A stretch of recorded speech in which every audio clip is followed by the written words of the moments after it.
भारत के सभी पड़ोसी देशों में इस वक्त कहीं ना कहीं से सुनामी आई है।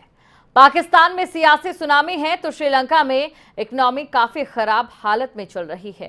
हालांकि अब श्रीलंका के साथ चीन के नजदीकी रखने के चक्कर में एक और देश को आने वाले दिनों में बुरे दिनों का सामना करना पड़ सकता है।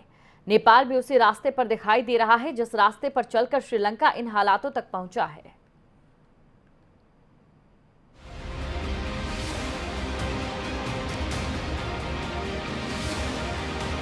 रूस और यूक्रेन जैसा युद्ध नहीं, फिर भी भारत के पड़ोसी देशों में संकट आया हुआ है। भारत के पड़ोसी मुल्क में इस वक्त सियासत से लेकर आर्थिक संकट चल रहा है।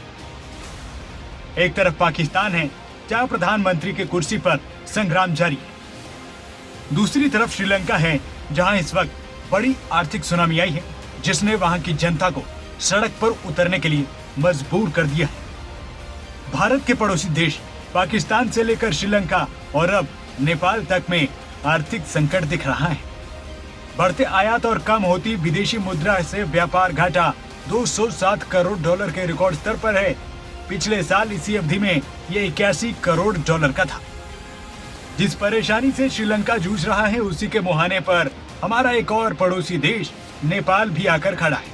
नेपाल में भी श्रीलंका की तरह विदेशी मुद्रा भंडार की कमी दिख रही है। हालात ये है कि नेपाल के केंद्रीय बैंक ने बैंकों से वाहनों और गैर जरूरी सामान के लिए लेटर ऑफ क्रेडिट जारी न करने को कहा है। इनमें ज्यादातर आयात भारत से होता है।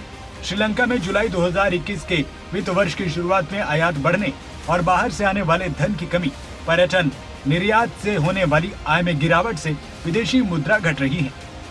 कोरोना से पहले तक विदेशी मुद्रा कोष में 5% योगदान पर्यटन का था जो अब ठप है। नेपाल में पिछले साल मई में बड़ी राजनीतिक उठापटक हुई थी। केपी ओली को पीएम पद से इस्तीफा देना पड़ा था। केपी ओली के बाद शेर बहादुर देउबा ने पीएम का पद संभाला। 5वीं बार वो नेपाल के प्रधानमंत्री बने। नेपाल, श्रीलंका और पाकिस्तान तीनों से चीन का याराना रहा है और चीन के तीनों यार आज चारों खाने चित हैं। न्यूज डेस्क रिपोर्ट्स, खबरें अभी तक।